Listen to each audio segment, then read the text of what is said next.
La Chine se prépare à abolir la limite de mandat de Xi Jinping.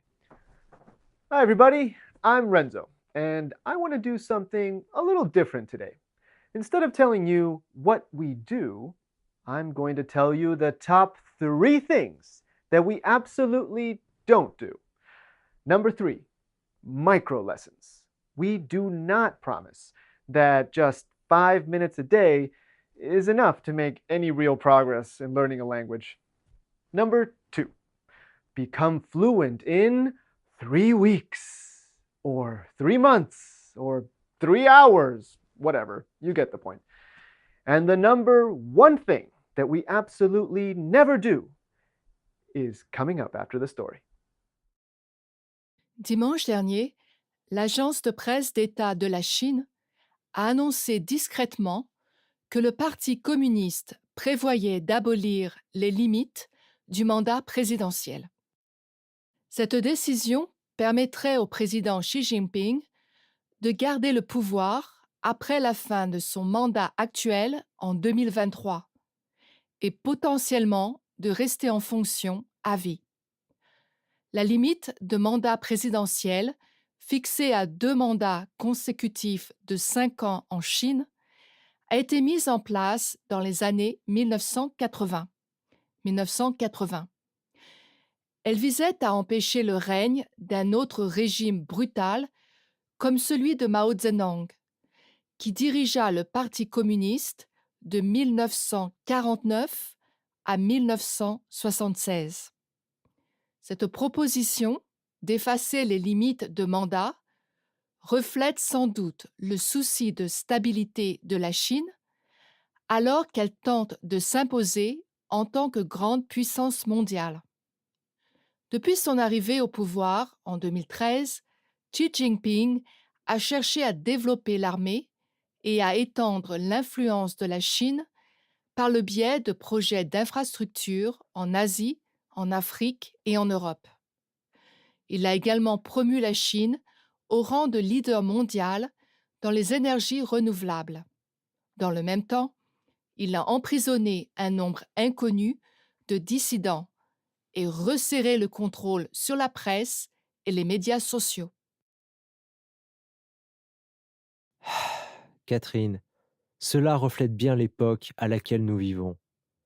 L'an dernier, la Bolivie a supprimé les limites du mandat présidentiel. Le Nicaragua et le Venezuela ont fait de même. Et il y a d'autres dirigeants qui, je pense, aimeraient aussi le faire. Oui, c'est devenu la nouvelle tendance. D'un côté, cela peut s'expliquer par la volonté du peuple d'avoir un chef d'État fort. Quitte à avoir un régime moins démocratique. Eh bien, cela semble inévitable. Mais c'est aussi peut-être possible parce qu'un leader fort peut aisément changer les règles pour rester au pouvoir. Et le peuple verrait ça d'un bon œil. Eh bien, oui, du moins une partie de la population, parce que c'est un moyen de lutter contre une vie instable et imprévisible. Instable et imprévisible. Tu vois, quand de nouveaux dirigeants arrivent au pouvoir, ils annulent souvent des projets et des plans à long terme, mis en place par leurs prédécesseurs. Cela peut donner l'impression que rien n'est jamais accompli. Aussi, pense à ce qui se passe dans le monde. Tout évolue si rapidement. Avoir un leader perçu comme fort pourrait rassurer les gens. Je ne suis pas du tout d'accord. Tout d'abord, il est impossible de savoir ce que les gens veulent vraiment quand le gouvernement contrôle la presse et Internet.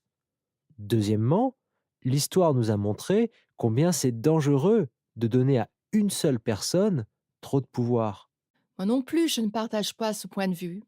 J'essayais juste d'expliquer pourquoi cela est devenu possible. Pour nous qui vivons dans une démocratie occidentale, il est clair que si un chef d'État obtient le pouvoir absolu, les choses commencent à changer tôt ou tard. And now, number one. The number one thing we do not ever do is phony instant gratification. Look, we're not a survival guide. We won't just teach you how to ask for directions and then pat you on the back when you get it right. We want you to start thinking in another language. In all seriousness, consider the news story you just listened to. Rewriting constitutions, presidents for life. Imagine if this were happening in your backyard.